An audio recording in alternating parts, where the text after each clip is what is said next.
Of course, another aspect of the story is what happens with the officers, those who go undercover, those who have to pretend as if they are underage girls. Joining me now, Detective Sergeant Truong.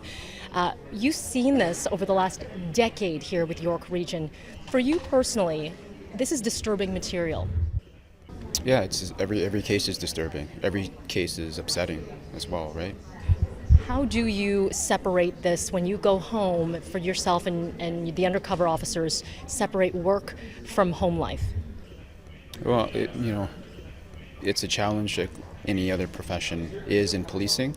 That's why we have a very close team. The investigators, our team works very close together. There's lots of supervision. We have supports within the organization that help officers deal with trauma and secondary trauma. And it's just a matter of training and being aware. And the best thing helps our officers is the closeness of the team and just talking about it.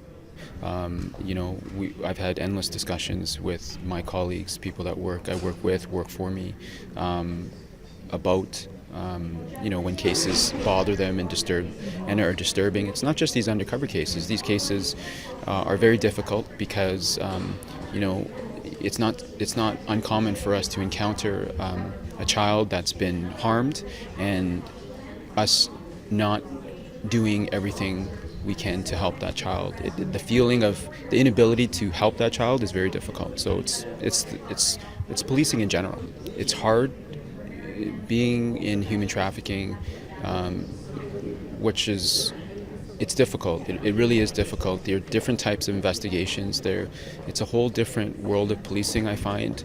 But there's another unit that doesn't get the recognition that they deserve, and it's the ICE unit. It's the Internet Child Exploitation Team. We have that team as well, and those investigators are looking at and viewing videos and images of horrific things that are happening to very young children.